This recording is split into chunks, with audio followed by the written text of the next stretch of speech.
नाही. आता काय झालं, 2022 मध्ये असं सांगण्यात आलं की बाबा विक्रमी प्रोडक्शन आहे आपल्या इथे, कापसाचं, सोयाबीनचं, ऑइल सीडचं विक्रमी प्रोडक्शन आहे. आणि ते विक्रमी प्रोडक्शन आणि वाढवण्यासाठी आपण काहीतरी उपक्रम राबावा म्हणून 1000 कोटीचं प्रोव्हिजनिंग करण्यात आलं. 1000 कोटी. आता त्याच्यात काय झालं की लगेच पैसे दिसले की सगळ्यांना हाव सुटते. तसंच काहीसं आपल्याला आता बघायला मिळतंय. 2000 आता लोकसभेची निवडणूक जी आहे ती सुरू होणार होती. 17 मार्च पासून आचारसंहिता लागणार होती. म्हणून खेळ कसा झाला तो बघून घेऊया. 12 मार्च 2024 रोजी एक GR निघाला आणि त्याच्यात असं सांगण्यात आलंय की कृषी आयुक्त जे आहेत त्यांना आपण नियंत्रण अधिकारी बनवू. म्हणजे सगळं कोण खरं तर करणार, कृषी अधिकारी जे आहे ते नियंत्रण कृषी आयुक्त करणार. आता तेव्हाच्या काळी कृषी आयुक्त डॉक्टर प्रवीण गेडम म्हणून एक व्यक्ती होते. 15 मार्चला प्रवीण गेडम म्हणतात की हेच मार्चचा निर्णय आहे की महाबीज किंवा MAIDC किंवा महाराष्ट्र पॉवरलूम कॉर्पोरेशन यांनी ही स्कीम राबवावी. ते चुकीचं होतंय, कारण या ज्या गोष्टी आपण आता टेंडरिंग करणार आहोत त्या उत्पादन MAIDC करत नाही.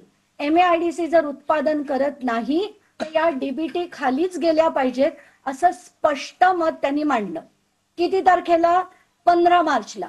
आणि असं असताना पुन्हा त्यांच्यावर काय झालं असेल मला माहित नाही, पण 15 मार्चला त्यांनी असंही लिहिलंय की याची पूर्ण माहिती ती मंत्र्यांना दिली गेली आणि मंत्र्यांना सगळं सांगण्यात आलं की हे जी गोष्टी आहेत हे महाबीज किंवा MAIDC बनवत नाही. त्यामुळे कंपल्सरीली आपल्याला DBT म्हणजे थेट शेतकऱ्याच्या अकाउंट मध्ये आपल्याला हे पैसे द्यायला हवे. त्याची वस्तू घेऊन आपण शेतकऱ्याला देऊ शकत नाही असा याचा सरळ अर्थ होता. याच्यानंतर पुन्हा काय होतं की धनंजय मुंडे तरीही सांगून तिथल्या डायरेक्टरना सांगतात आणि एक डेप्युटी सेक्रेटरी पत्र लिहून सांगतात की तसं करायला नको. पुन्हा आयुक्त त्यांना सांगतात की नाही आपल्याला याच्यावर एक वेगळ्या प्रकारचा GR काढावा लागेल.